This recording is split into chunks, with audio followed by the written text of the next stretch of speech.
First panel is to present our idea, why we start our project with a relational study on the global crisis. So I'd like to invite Professor Ho here and Professor Kubo and Professor Matsunaga to be on the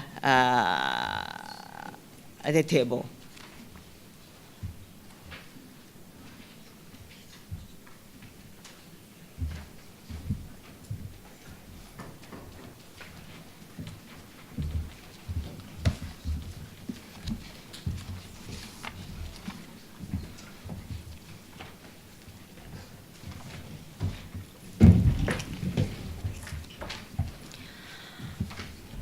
Before we begin the sixth panel on the various subjects of the global refugee crisis, I would like to present a panel discussion on the reason why we planned this international conference on refugee and migrant issues here in Singapore. I think that most of the participants wonder why the Japanese scholars are here to discuss about refugee issues, and why we established a kind of what is the purpose of this conference, and what is the project which support this conference? Well, first of all, let me explain our project that has co-organized this conference. I think that you have the blue bag, conference bag from Chiba University, and inside the conference bag, there is a pamphlet explaining the project of the global, the relational studies on the global crisis. Last year, the more than 20 scholars on the area studies in Japan launched a large-scale research project titled in order to overcome the contemporary global crisis, establishing the new paradigm of the social and human science based on the relational studies. Could you change the slide, please? Thank you. This project is called Relational Study on the Global Crisis. Well, this project aimed to revitalize the human and the social science in order to solve today's global crisis, such as the broad spread of the violent radicalism, prolonged regional conflict, and the military interventions, such as the civil war in Syria, Yemen, and Afghanistan, and refugee programs, and the prevalence of the hate crime, racism, intolerance against the people of other ethnicities and religious others. In order to tackle with, could you change the slide, please? In order to tackle this problem, we consider it necessary to introduce a new perspective in order to analyze various factors, shedding light on the relational aspect, not only within or among the state actors, but also within or among the non-state actors, such as trans or supra or subnational and social cultural networks. For that purpose, we are putting an emphasis on the relations in order to explain the current global crisis. Thus, we call it relational study on the global crisis. In this panel, we have asked two of the leading members of our project to explain their attempt to analyze a global crisis through relational studies. They are Professor Matsunaga from Tokyo University of Foreign Studies, specializing in the contemporary politics in Iran, and Professor Kubo from Waseda University, whose major is comparative politics in the Balkan countries. And I'd like to ask the two panelists to give a short presentation on their effort, and then ask Professor Ho to give the comment after that. Yes, I can use this. Okay, thank you very much.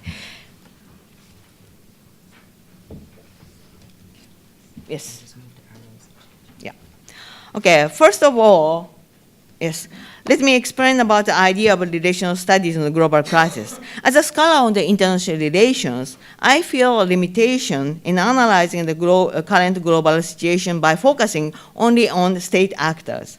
As many of the constructivist scholars for international relations have been criticizing the mainstream of the international relations based on the realism and rationalist approaches, international relations tend to follow the realist idea based on a narrow state-centric understanding that considers the state border as a solid demarcation between domestic and international politics.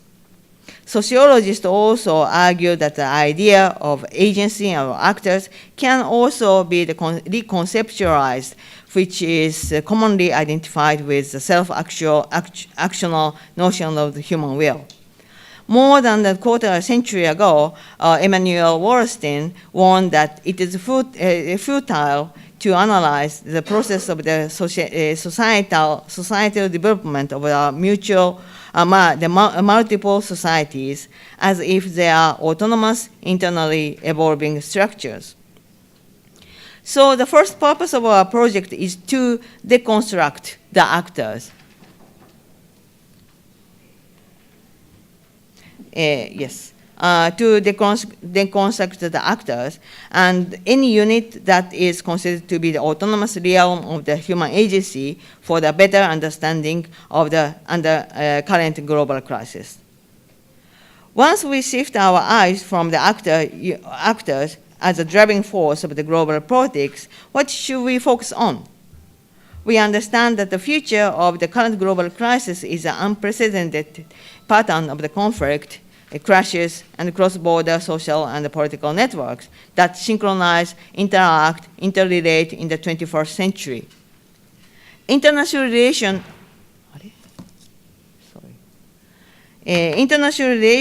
as an academic discipline emerged from the experiences of the two world wars and developed a bipolar system under the Cold War.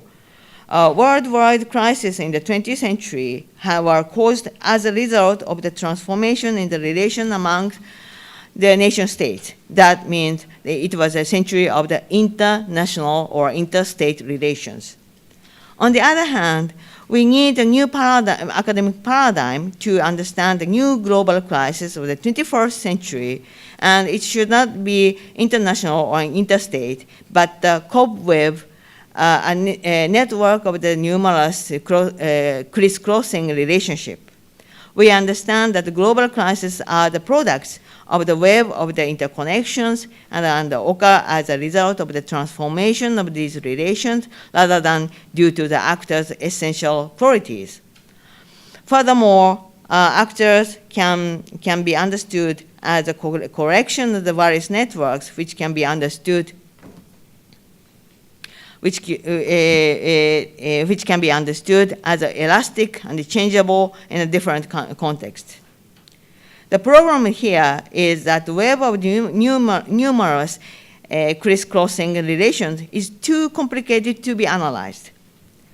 First of all, there are three aspects of the current global crisis where we find unpredictability in the interconnection of the relationship.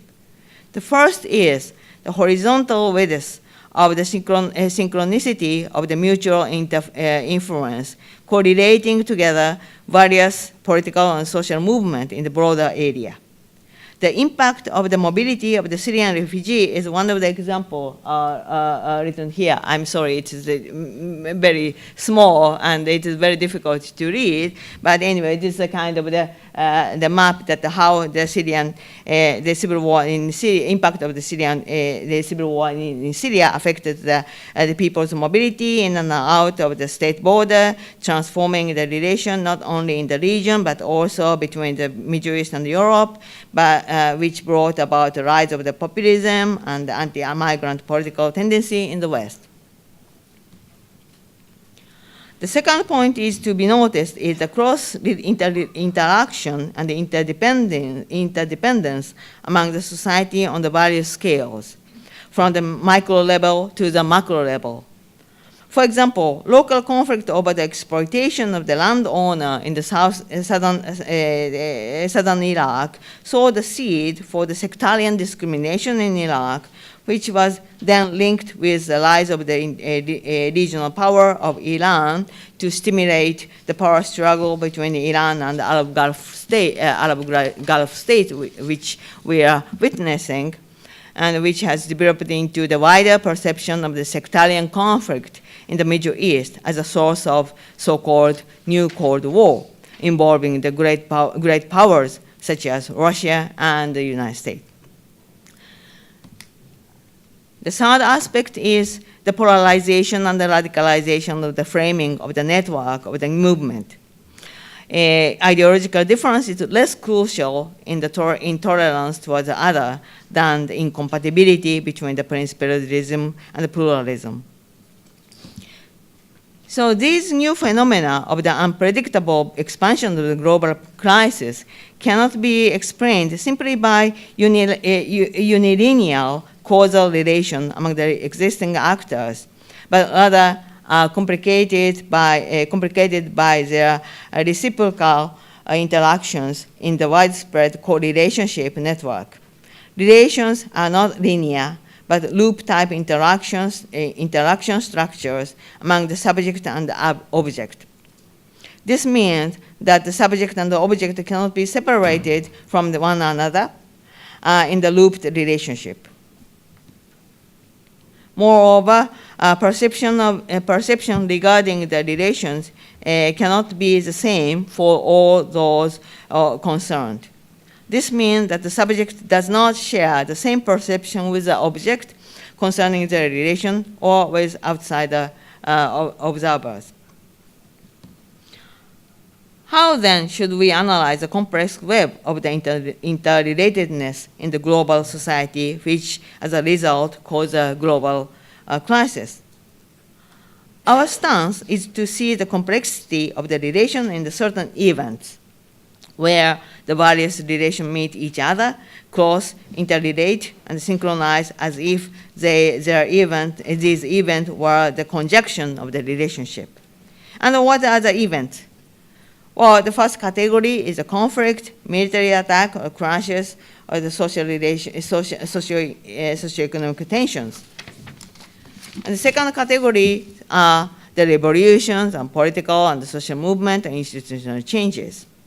And the third category is the emergence and the prevalence of the thought, slogans, and symbols, and cultural trends.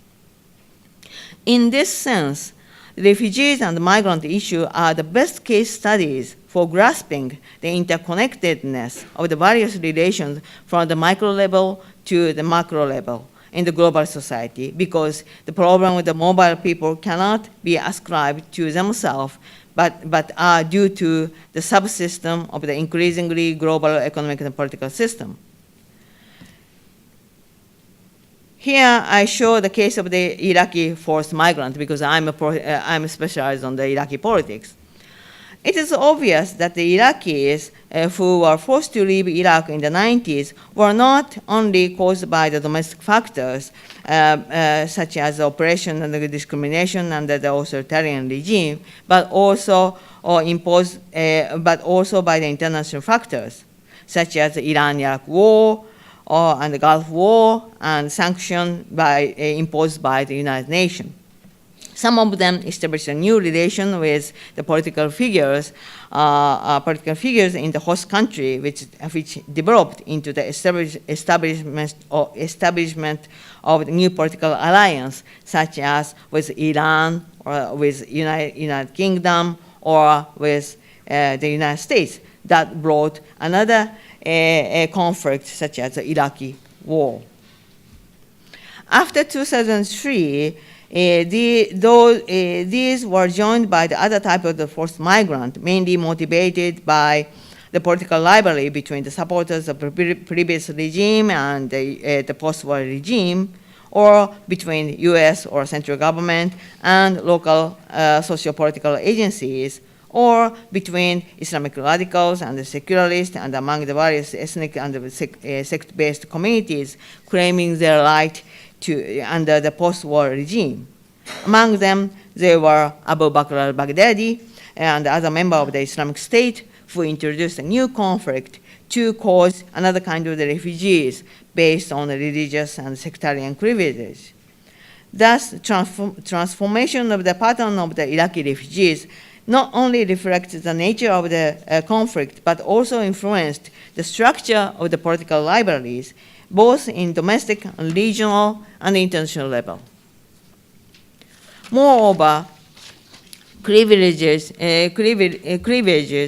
that refugees disclose show the complexity of and the ambiguity of the notion of the nation and of who are representing the nation of Iraq.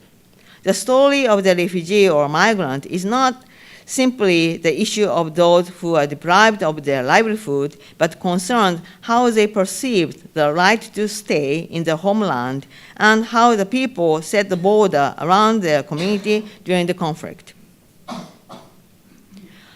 Thus, the perspective we offer is to focus on the relation, that is, relational studies, broaden the scope of the refugee studies, shedding light on their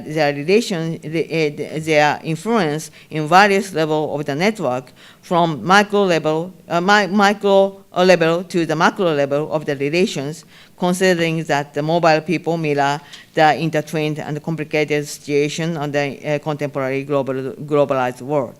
In this way, we are searching for the possibility for the relational study to be applied to better explain and to understand the contemporary global crisis. Thank you very much for attending, for your attention. The following two presentations will also show how we attempt to apply the relational study to the various subjects. First, I'd like to invite Professor Matsunaga to give his presentation. Yes.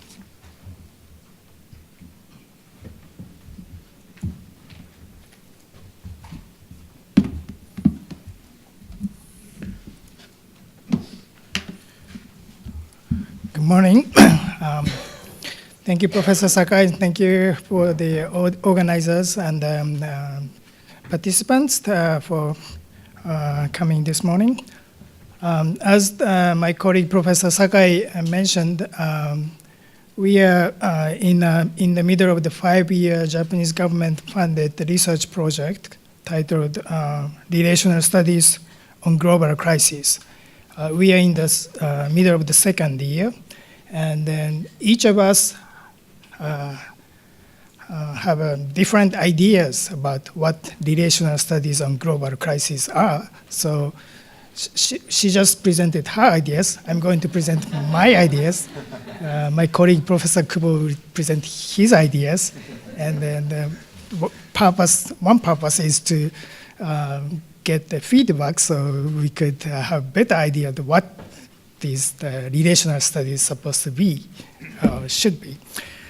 Okay, so the core premise of this research project titled Relational Studies on Global Crisis is that we not only face a growing number of problems that may merit the term global crisis, but we are also in great need of innovative analytical perspectives to adequately deal with such crises, since the existing ones no longer do the trick. That's the premise. This certainly is a bold statement to make, and then seeking to actually make good on the promise is admittedly quixotic. For the sake of argument, however, let's just say that we take this statement at its face value. That is, there is indeed a crucial disjuncture between the kind of real-world crises that we face today, on the one hand, and the existing perspectives and approaches that are at our disposal, on the other hand. Then the question becomes, is it because the world is growing too complex, or is it because those perspectives and approaches that we tend to rely on are becoming rapidly obsolete? Or is it a combination of both? Again, for the sake of argument, let's say that although the world may be growing increasingly complex, it is primarily not the real world, but our oft utilized perspectives and approaches that are fundamentally to blame. Then we may suggest that our key challenge may be summarized as follows.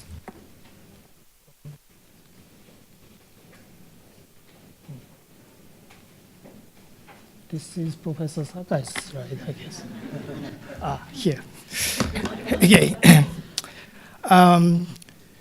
The challenge may be summarized as the following questions.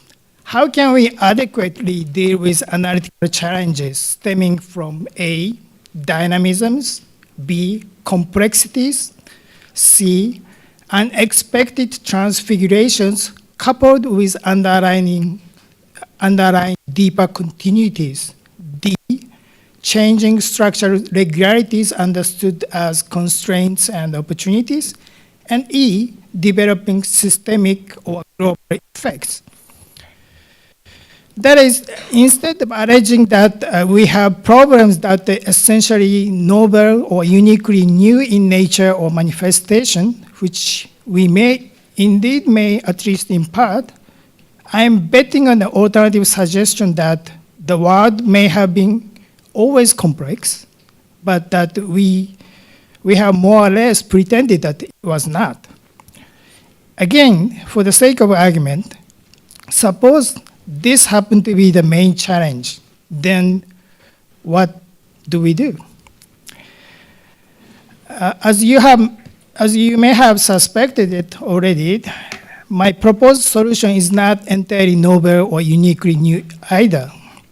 In a nutshell, I'm simply suggesting that if the world is complex and dynamic, let our analytical perspective be similarly complex and dynamic. Now, I fully understand that this is not a fashionable proposition, academically speaking. When it comes to theory, parsimony is always preferred. But my point is that if a theory is too parsimoniously constructed to do the trick, it will not serve the purpose. If the phenomenon of our interest, let's say one of those phenomena that may merit the name global crisis, such as the 2015 refugee/migrant crisis in Europe, stems from complex, multi-layered processual and contingent conjunctural relations, and I submit that it is, then our analytical perspective needs to be prepared to deal with that complex, multi-layered processual, contingent conjunctural nature of the phenomenon in question.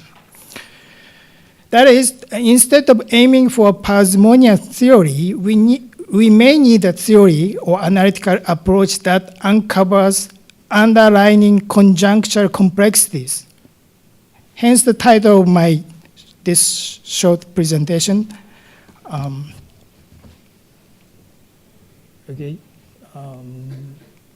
This one. An event in sequential conjuncture approach to global crisis phenomena.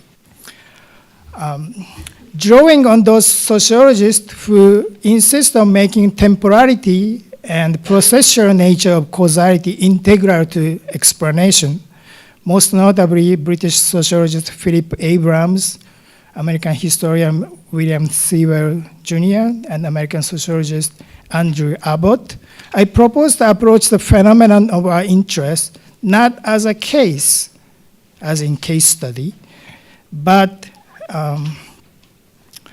an event in the sense proposed by these scholars.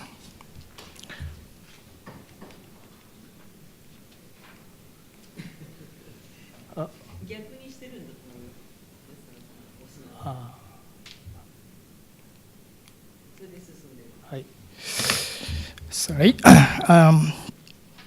In the proposed approach, events will be our principal points of access to such complex, multi-layered, processual, and contingent conjuncture sequences.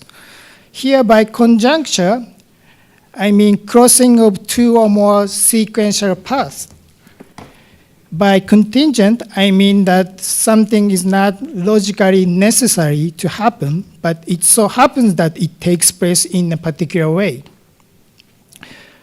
What the proposed focus on events means is that we suppose that in and through such events, we may gain access to particular underlying conjuncture of multiple paths of causal sequences, and B, that by doing so, we may ultimately explain why and how each such sequential path had been sustained through time up to the point of conjuncture and in historical contingent ways, jointly brought about events of our interest.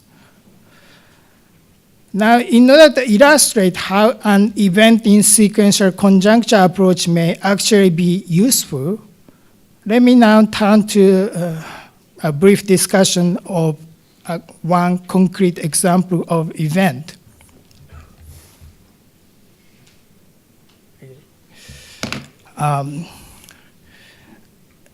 This took place about 6 months ago in Iran.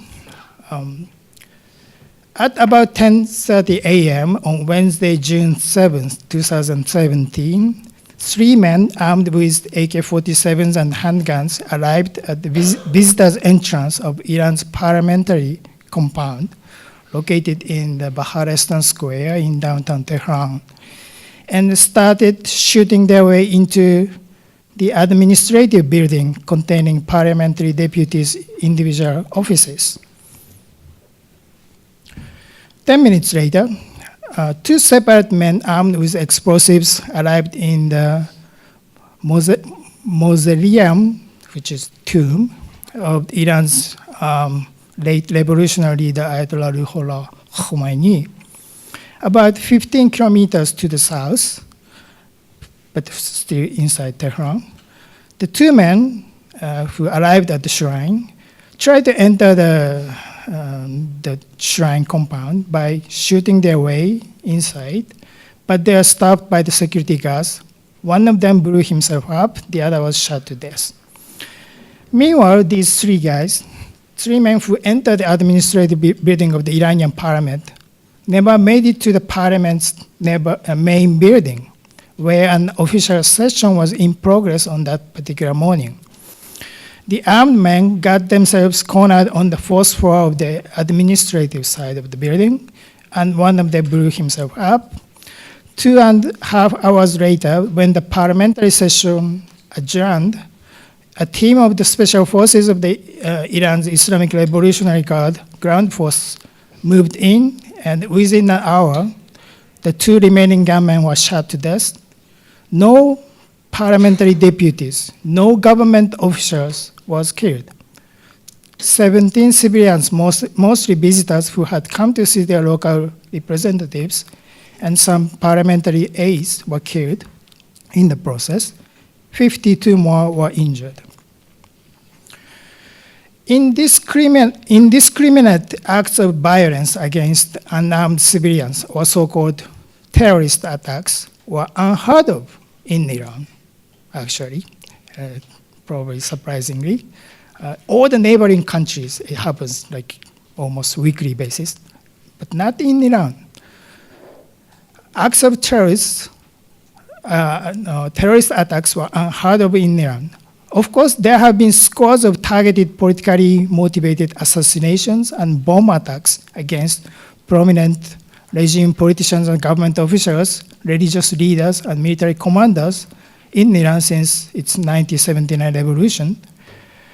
But these attacks always targeted specific persons, specific important regime personalities. They were not random, nor were unarmed civilians specifically targeted.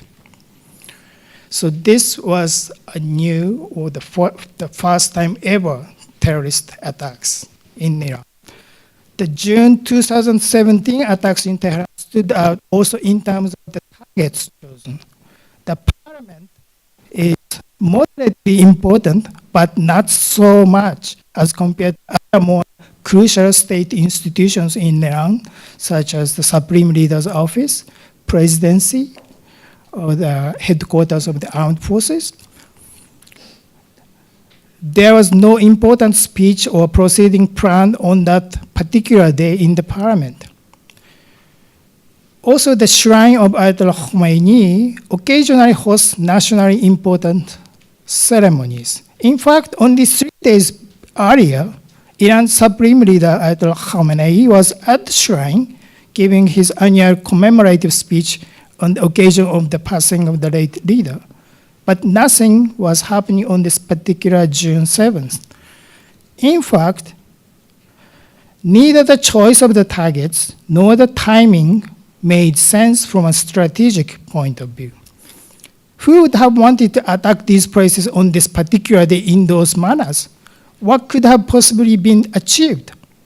I would have guessed, first of all, no domestic group would do it, because there's no point doing it. No foreign group would do it either. If some men came all the way from a faraway place, they would have attacked more high-value targets elsewhere in Tehran. So if a newspaper reporter had called me, that is what I would have told her. She would then call me back in half an hour to tell me that, Professor, you're wrong. You're useless. ISIS just claimed the responsibility for the twin attacks in Tehran. I wouldn't have believed it, however, until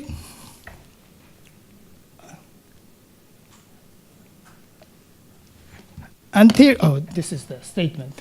ISIS claimed the responsibility. And then still I wouldn't have believed it until this video came up. Until the pro-ISIS Amaq news agency released a video footage taken by the perpetrators of themselves from within the parliamentary building as this was taking place. So apparently, by this time, I realized that the so-called Islamic State of Iraq and Syria, or Daesh, managed to send a small team of armed militants for the first time ever to attack targets in the capital of Iran. However amateurish and ill-executed they appear to most observers. The real bombshell came just before the midnight on that day. A source close to Iran's intelligence ministry confirmed to the Iranian news agencies that the attackers were Iranian nationals. The perpetrators came from within Iran's national borders. The ISIS, in fact, had been for several months attempting to sway Sunni Muslim Iranians living near the country's southeastern and western borders, i.e. the Pakistani-Iran borders and Iran-Iraqi borders, by issuing awkwardly awarded Persian communiques. The ISIS did issue one of those not really Persian statement on the day of this Tehran attack as well, which is this one.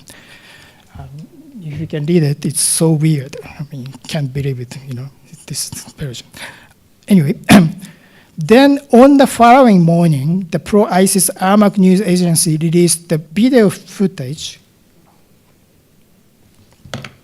of a pre-recorded mock press conference allegedly by the perpetrators of the twin attacks in Tehran.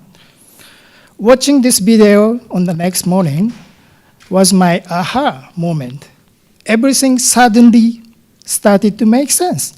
The black-shirted, ski-masked guy in the middle started his speech in this mock press conference in formal standard Arabic, Husha, and then switched to Kurdish, his native Kurdish language. He has since been identified as a guy named Siria Sadeghi, a native of Pave. Pave is a village near the Iran-Iraq border in Iran's Kermanshah province.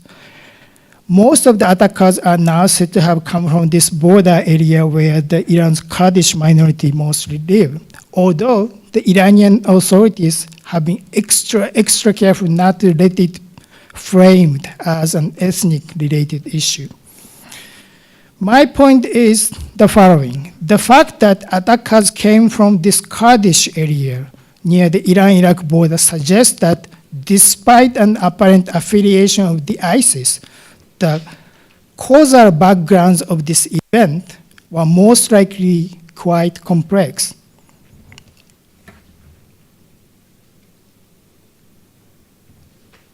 Okay. What it means for the purpose of this presentation is this. The attacker's identity, ostensive purpose, the modes of attack, and the target strongly suggest that we as analysts now need to pay attention to and uncover underlying conjunctural complexities stemming from state formation processes and modes of incorporation of minority areas, modes of the construction of Iranian nationalism, and the aminus against it by some of the Iranian nationals, history of autonomy-seeking movements and their repression by the central state, historical trajectories of mutually antagonistic relations between the parties, transformation of the nature of majority-minority relations, transfiguration of insurgency organization from secular leftist nationalist types to the Sunni sectarian ones, and cross-border developments in insurgent self-determination movements across the Iran-Iraq border and into the Iraqi Kurdish areas. To conclude, what the events in sequential conjuncture approach proposes is, again, that in and through such events, we may gain access to particular conjuncture of multiple parts of causal sequences, and B, that by doing so, we may ultimately explain why and how each such sequential path had been sustained through time up to the point of conjuncture in historically contingent ways, and jointly brought about events of our interest in such a way that we now could claim that we have an innovative analytical perspective to adequately deal with the complex global crisis phenomena that interest us. Thank you very much.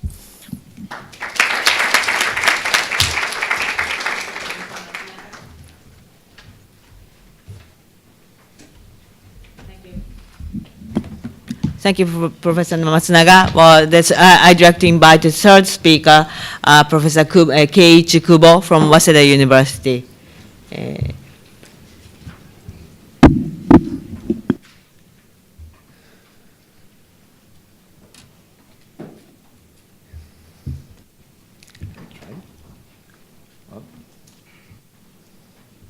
How can I?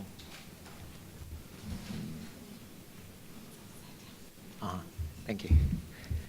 Good morning, everyone.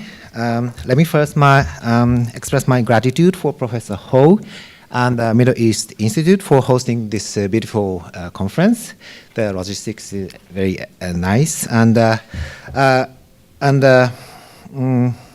also thank you for Professor Sakai for organizing all of us, because she's an energetic leader.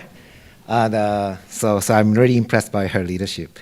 My name is Keiichi Kubo from Waseda University. I'm a political scientist by training, and my regional focus is Yugoslavia. But the title of my presentation is Toward a Theory and Methodology of the Relational Studies on Global Crises as a Proform, a View from Political Science. So this doesn't mean that I have a theory. This doesn't mean that I have methodology. Toward. So this presentation is basically to present you some idea about how this relational studies could be.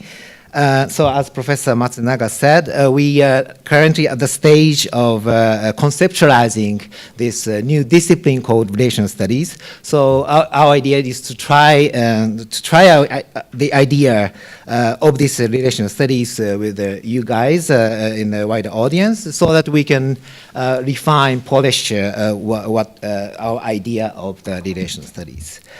So the purpose of the presentation is not so much that to present my own research works, but how I think about this, what we call relational studies. By the way, I have 15 minutes, but I have 15 slides, so there are too many slides maybe, but my apologies in advance for probably speaking too fast, but I hope you can follow.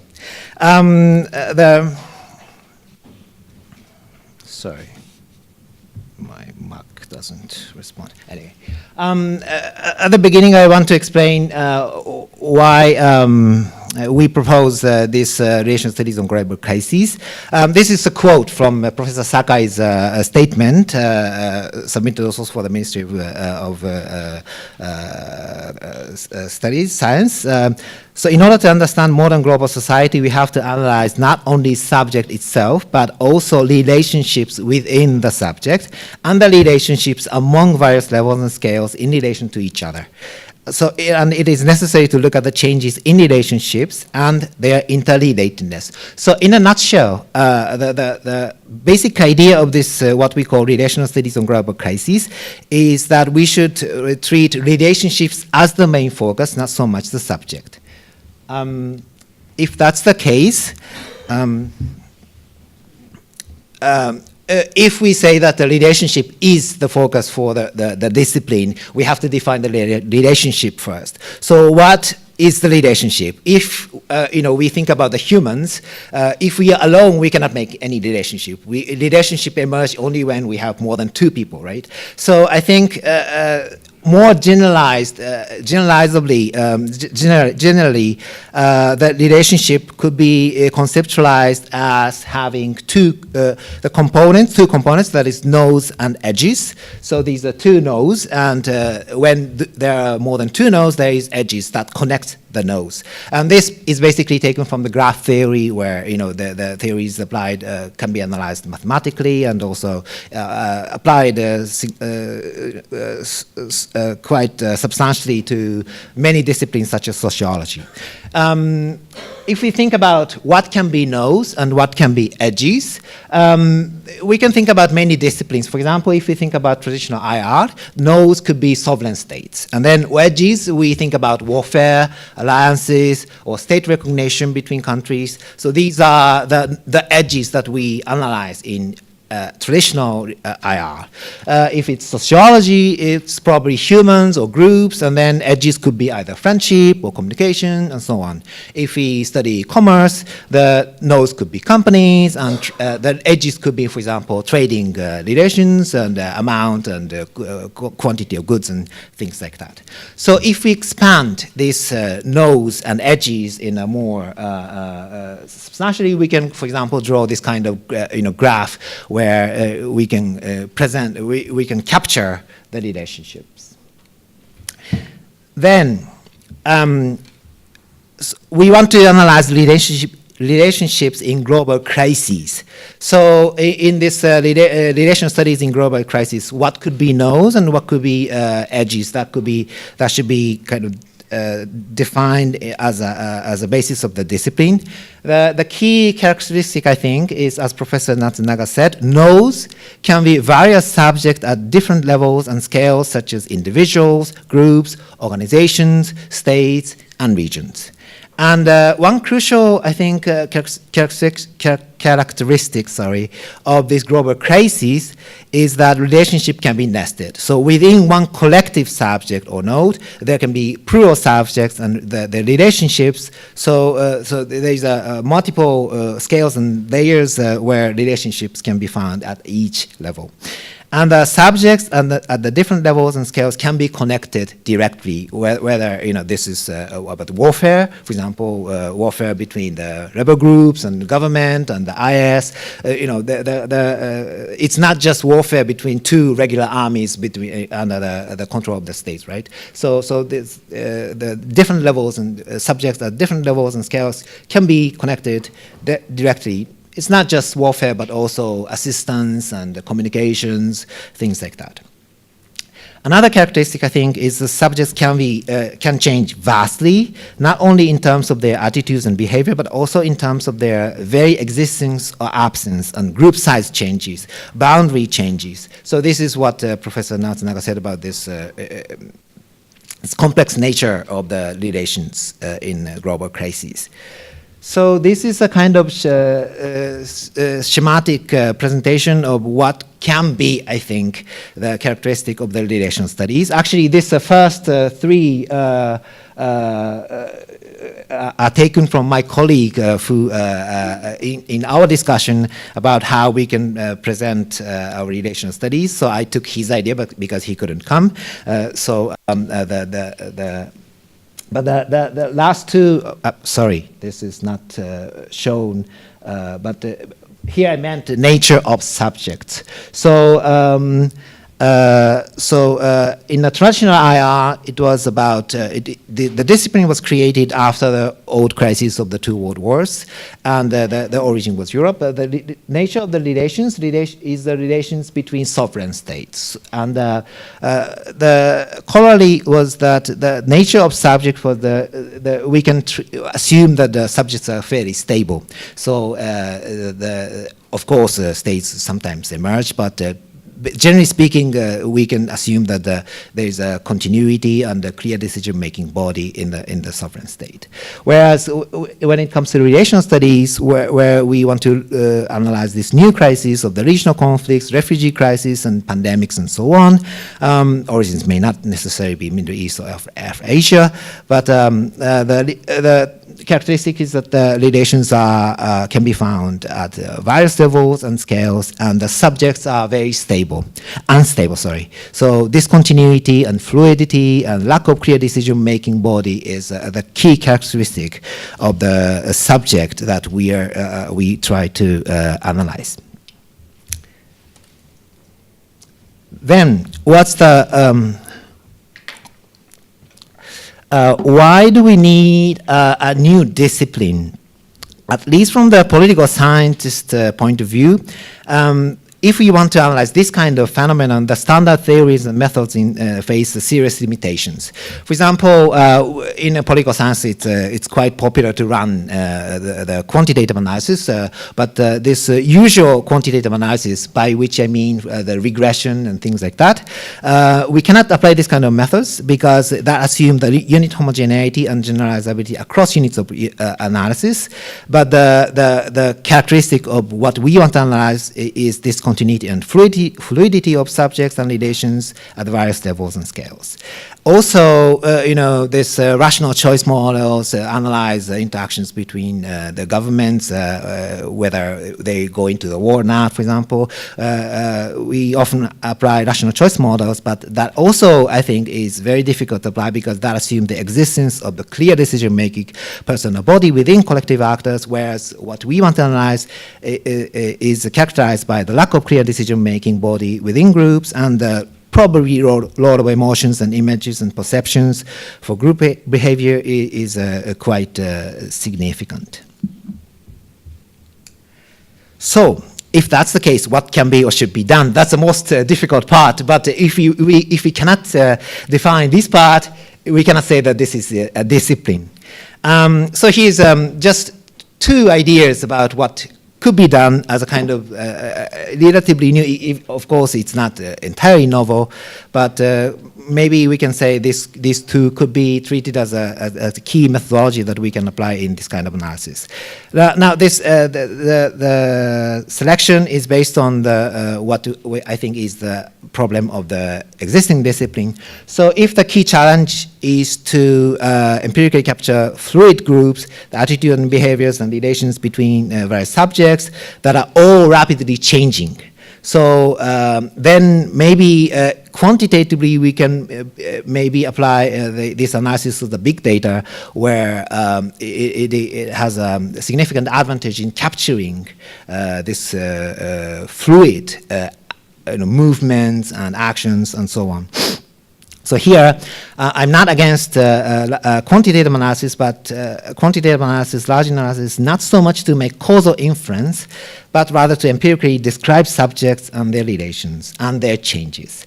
Another challenge was to analyze the effect of relations at one level on the relations at different levels. So this is very difficult to apply to analyze with this quantitative methods. Here, maybe we can think of the qualitative case study aimed at process tracing. That is one of the hot topic in political science, with an emphasis on the change of relations and its effect.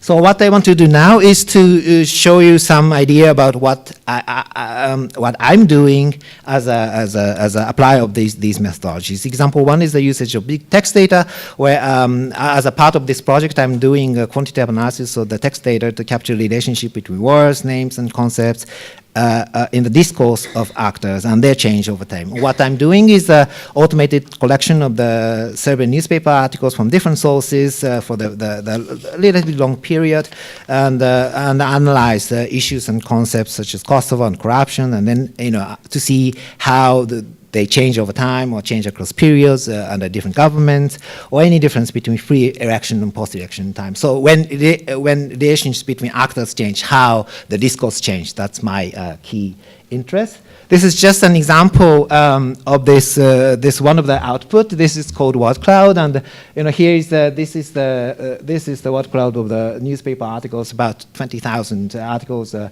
it's not really big data, but relatively big data on the corruption. So the center of the word is proative, that means against. So this is taken from the government newspapers. So here you can say that the main this how the government is framing using the government-controlled newspapers to send a message to the electorate that government is doing something against corruption, right?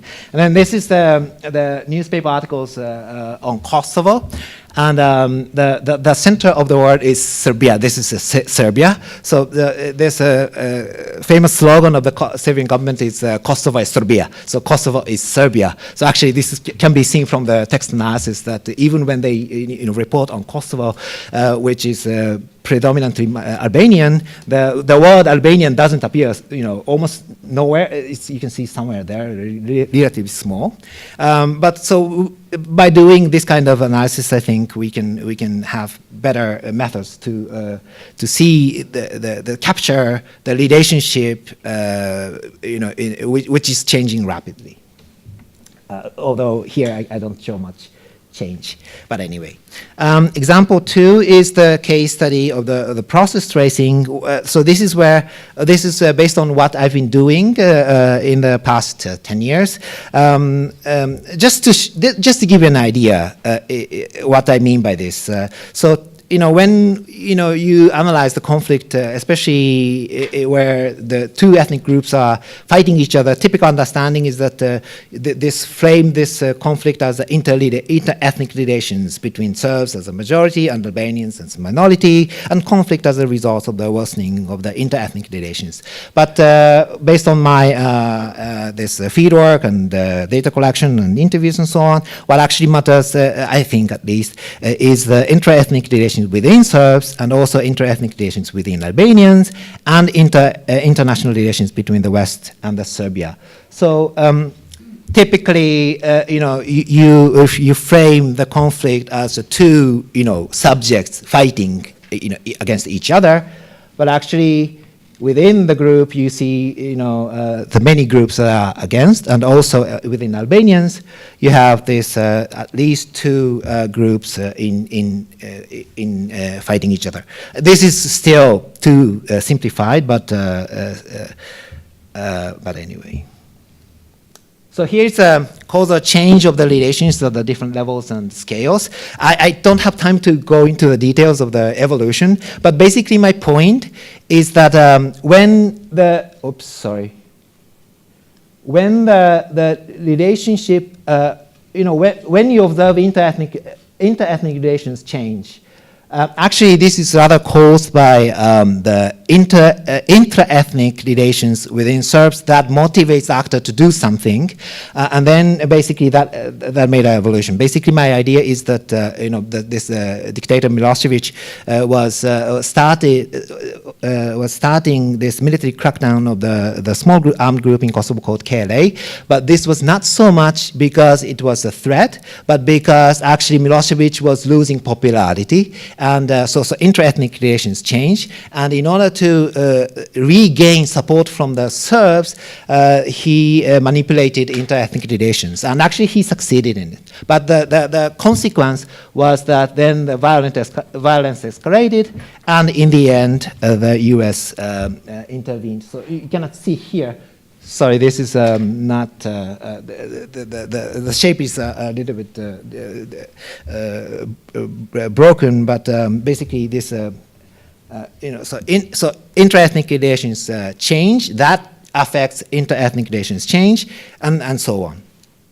So this is what I call by process tracing. So one of the theoretical implications, and I have only one, this is the last slide. What are the theoretical implications of the case study of Kosovo? I think this shows interrelatedness of the intergroup relations and intragroup relations. And then increased intergroup hostility leads to a stronger cohesiveness of the group and weakens the intergroup hostility, and increased intergroup hostility radicalizes the group and strengthens the radicals within the group. So this, the effects of the relations on the relations at different level that could be analyzed, and this could be a focus of what we call relational studies on global crisis. One more substantive argument maybe is that we should focus more on the effect of violence on both intergroup and intergroup relations rather than the cause of violence, because in political science there are so much discussion on what causes violence, what causes civil war, what causes rebellion. But actually, if you look at the cases, this violence or these causes of violence can be intentionally employed by an actor which attempts to change the inter-ethnic, intergroup, or intragroup relations. So maybe by analyzing the effect of violence, we can make some more interesting argument and findings as a theory. I stop here because I think I spent already too much time. So thank you very much for your attention. And if you have any thoughts or feedbacks or inputs, please send us an email, and we would really appreciate your feedback. Thank you very much. I'm very struck by the commonality of approach among the speakers we have heard today. There's a focus on relations. There is a critique that conventional models have not worked because they have not focused on relations, not only because they have not focused on relations, but because the relations, the units in relation with one another and the levels at which relations are conducted have been multiple. That is what I hear from our roundtable participants. So because of the multiplicity of the levels, the lack of unitary identity of the subjects of relations, that we end up having essentially the scheme or two schemes by Professor Sakai, which is basically all these multiple lines of causality. I would basically say it's a spaghetti. What we have is a spaghetti, and I would counterpose to this a more traditional view, which is, I would say that the current world system we have today is the United Nations interstate system, which has been set up after the Second World War in very quick order, basically, strangely enough, on a Westphalian basis. And this Westphalian basis was actually to take apart the inter-imperial state system, which had generated the two world wars and generated a lot of refugees due to the breakdown of order of the inter-imperial system with the world wars, and primarily breakdown and refugee generation in Europe itself, in the very heart of the inter-imperial system. So the UN system was set up to actually, as a solution to the problems of this inter-imperial system. Now, the basis of this UN system is Westphalian, I say, because it is premised on this basic Westphalian formula, which is whose region, his religion, which is to say that states agree not to transgress the borders of other states in order to help their co-religionists. So the problem with the 30-year war, which ended with the Westphalian Peace Treaty, was that states took advantage of their common sectarian identification with others in the borders of neighboring or rival states in order to intervene within those states. Okay, so that was the thing. So the formula was, number one, a formula to cut off the internal and the external conflicts. Because when you intervene on the basis of your co-religionists across other people's borders, what is happening in analytical terms is you are entangling an internal relationship with external interstate relationships. Okay, so the Treaty of Westphalia was to cut off this internal-external entanglement. Okay, so essentially what you have is not an order. So what you seek is to create an order not on the basis of natural law, not on the basis of divine law, not on the basis of natural law, not on the basis of positive law, but on the basis of a treaty. And a treaty has at minimum two partners. And a treaty has, with the two partners, within it the seeds of both order and disorder. When the treaty is maintained, you have order. When treaty is undermined, you have disorder. And I think the UN state system is a treaty system in this sense. So it is not a universal natural rights, human rights declaration basis, but it is at its heart, at its basis, a treaty. Now the thing about a treaty is it can be put together and it can be broken. I think what we see today is a strange situation in which the main actors to the treaty, on the one hand, want to maintain the treaty, the systemic order. At the same time, now and then, they take the opportunity to undermine that treaty. And I think this is a basic thing which we see especially in the Middle East today, and this is a big cause of the disorder we have seen. So, as I've said, before the UN state system was set up, we had an inter-imperial system. Now, this inter-imperial system had actually periods of order when the inter-imperial rivalry was in balance, and you have periods of disorder when that balance is upset because one party tries to change that order. In the UN state system, also the interstate system, you also have periods of balance when you don't have this wide disorder. But you also have periods of disorder when parties to that treaty try to take advantage or act in an opportunistic manner. So vis-a-vis the Middle East, I would say that the majority-minority balance and the agreement not to transgress borders actually has been transgressed for the past at least 30 years.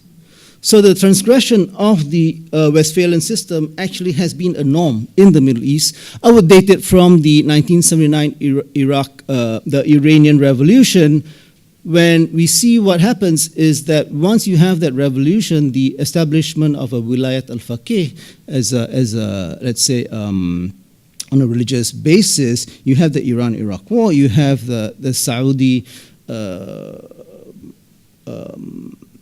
expansion of Saudi on a Wahhabi basis, influence worldwide. So this competition between Iran and Saudi Arabia basically generalized this sectarian conflict and created this transgression of the Westphalian state system. Now, the question is, what are the greater powers doing about it? Are the greater powers trying to contain it, or are the greater powers actually adding fuel to the fire? And I would say that on balance, when this rivalry becomes very strong and obvious, you can see that those are moments when the greater powers are adding fuel to the fire. So the basic thing I would say is that the Westphalian system sets up an internal-external balance. When you have the treaty where you do not interfere across borders, when that is in play, it's okay. But when it is not in play, then you have this actually widespread conflict. And so that widespread conflict comes at a point when the greater powers are opportunistic rather than have an interest in maintaining the balance of orders. So I will conclude by saying that any sort of international order, whether it is inter-imperial or inter-states, has moments of order, has moments of disorder, and both are built into any of these systems because they are basically at heart treaty systems, not divine systems, not the natural law or positive law systems. They are at base treaty systems, and so it is at a point where the powers which underwrite the system try to garner extra advantages which work against the order of that system. That is where the problems come in. The inter-imperial system itself can provide order, or in its breakdown can generate a lot of refugees, as happened with the Second World War.